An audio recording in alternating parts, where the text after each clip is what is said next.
They left the front in the dead of night with little fanfare on departure. A pair of foreign fighters who had taken up the Ukrainian cause. Hundreds, if not thousands, of international combatants have come to Ukraine's aid. Much like the leaders of NATO, pledging support at the summit in Lithuania. But this small group has had enough. The train will take them home. The past few weeks on the Eastern Front have been the final straw. Ukraine's counteroffensive has struggled to achieve its objectives. We're stuck!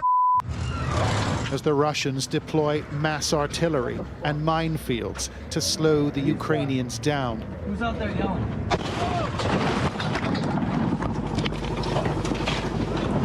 The fighting has been brutal, although no one was killed in this incident.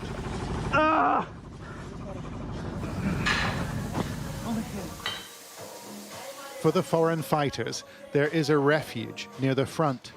A modest house in eastern Ukraine where the door is always open. And we met an Irishman there, a heavy machine gunner, who's been fighting in Ukraine for the past 17 months. What is it like right now on the front line, at the 0 point? On zero line, it's horror.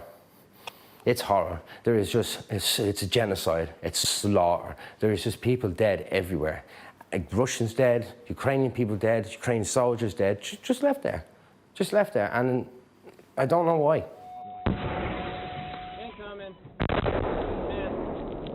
Reese Byrne says he was almost killed a few weeks ago as his multinational unit prepared to attack the line. It keeps disconnecting all the bells, bro.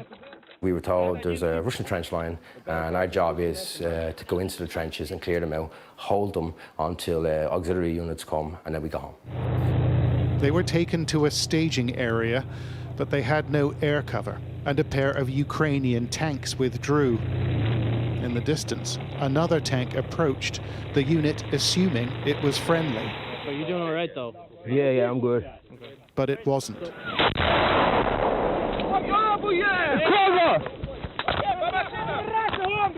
Soldiers took cover in the woods, hoping that assistance would arrive. Any station, this is Bravo. Can anybody hear me? Can anybody read me? Go! As the light fell, a Ukrainian truck pulled up, and the survivors scrambled in the back. But Burns said they were spotted. A Russian tank giving chase. Let's go! Now we have the tank literally coming out, starting to chase us. And that's terrifying. When you see a big T-72 coming for you and you're in a Humvee pickup, yeah, it's like a hot knife through butter. You're finished. So again, all of us are screaming, drive the Humvee, drive the Humvee. I was going mental. Go!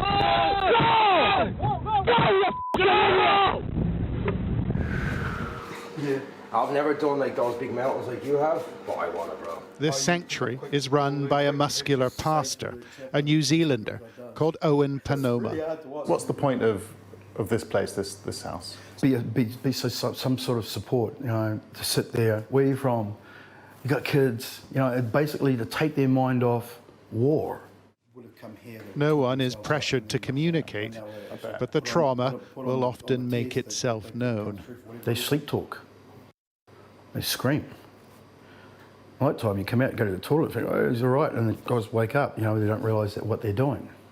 They may not be aware of what they're actually doing because it's quiet here. Out there, it's not.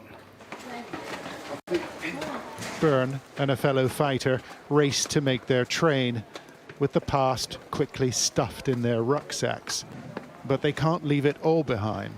It's the only ticket I have, pal. There's a ticket you with me, boy. These men have spent months on the edge. Just become a memory from me, yeah? That's all it'll be, just a memory that I'll try push behind, that I hopefully forget. I genuinely hope I forget it, but I know it'll haunt me, it'll come back. As NATO pledges arms, these men are pulling out. although their departure was delayed when the pair bought the wrong tickets.